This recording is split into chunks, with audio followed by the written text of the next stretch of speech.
Samuel chapter 8 verse 14. He will take away the best of your field and vineyard and olive groves and give them to his own servant. He will take a tenth of your harvest and distribute it among his uppers and attendants. Here want your male and female slaves and demand the finest of your cattle and donkeys for his own use. He will demand a tenth of your flock, and you will be his slaves. When that day comes, you will beg for relief from this king you are demanding, but the Lord will not help you. But the people refused to listen to Samuel's warning. Even so, we still want a king, they said. We want to be like the nations around us. Our king will govern us and lead us into battle. So Samuel told the Lord what the people had said, and the Lord replied, do as they say, and give them a king. Then Samuel agreed, and sent the people home. Saul with Samuel. Kish was a rich, influential man from the tribe of Benjamin. He was the son of Abiel and the grandson of Zeror, from the family of the Bechorath and the clan of the Ephia. His son Saul was the most handsome man Israel had, and shoulders taller than anyone else in the land.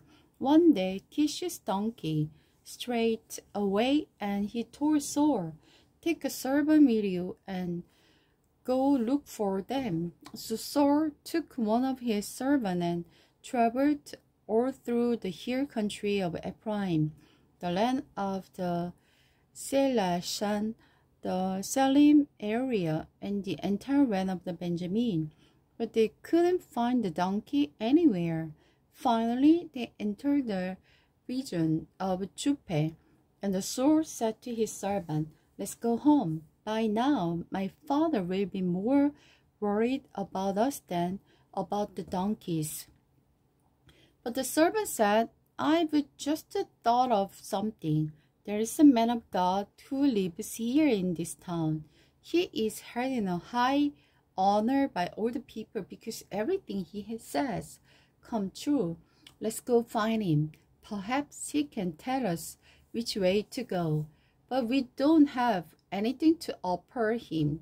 Saul replied, even our food is gone and we don't have things to give him. Well, the servant said, I have one small silver piece. We can at least offer it to him and see what happens. In those days, if people want a message from God, they would say, let's go and ask the seer. The prophet uses to be the called seers. All right, Saul agreed. Let's try it. So they started into the town where the man of God was. As they were climbing a hill toward the town, they met some young woman coming out to draw water. Saul and his servant asked, is the seer here today? Yes, they replied. Stay right on this road. He is at the town gate. He has just arrived to take part in public sacrifice up on the hill. Hurry and catch him before he goes up the hill to eat. The guests aren't started until he arrives to bless the food.